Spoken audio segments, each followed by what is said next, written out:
Hi, you guys. Hope all is well. I have some good news. I just finished all of these blue books. I'm halfway through my hybrid class as far as their midterms, which means that I'm getting to yours next.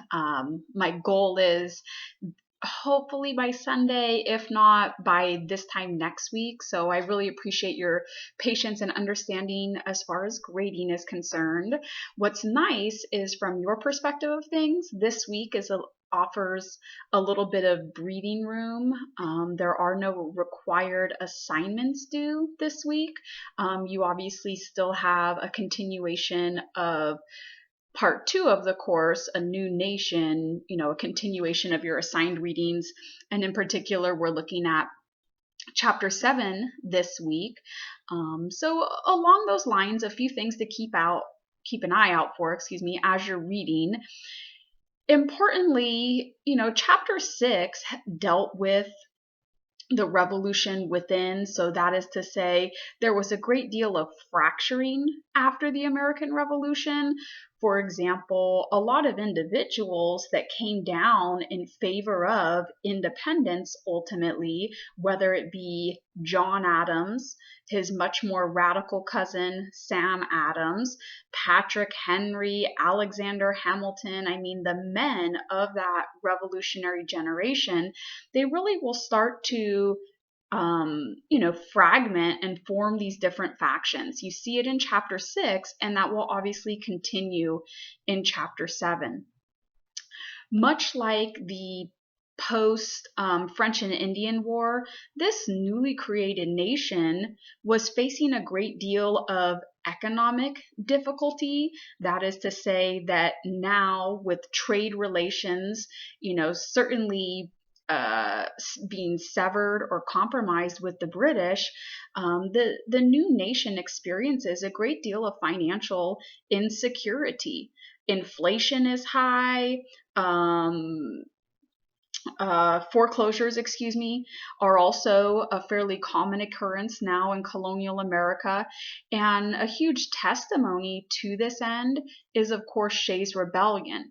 Daniel Shay, he's a veteran of the War of Independence, and his band of followers start to take this position of, well, if we close the courts, we can postpone debt collection. After all, our farms and our homes represent the very basis of economic security. And so, in a continuation of sort of the revolutionary spirit, these men go to close down the courthouses. And after everything is said and done, over 1,000 individuals are arrested. And so, in the same way that Shays' Rebellion, Bacon's Rebellion in colonial America, in the same way that prompted a transition and a response in colonial Virginia, after that uprising, you have the accessing of Western lands, you have the lowering of taxes, you also have a major shift in terms of the labor demographics, that is to say, a sway away from indentured servitude and more in the direction of African chattel slavery. So, there are very important traceable outcomes associated with Bacon's Rebellion. Shays' Rebellion in the aftermath of the Revolution also leads to important changes, and significantly, that really had an impact as far as governance. Under the Articles of Confederation, this newly created government was very limited, right? You just have a single house legislature. There is no judiciary. There is no executive. And the powers of the legislature are really very limited. They could not generate revenue, for example.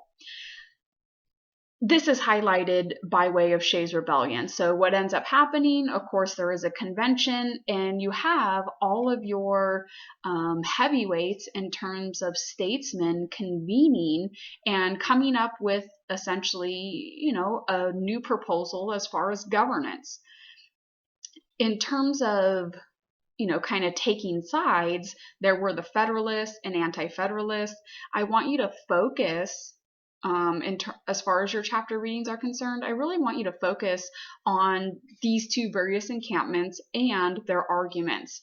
And of course, in a much larger sense, what they were dealing with is how, let me say that again. What they're dealing with is how can we solve this problem?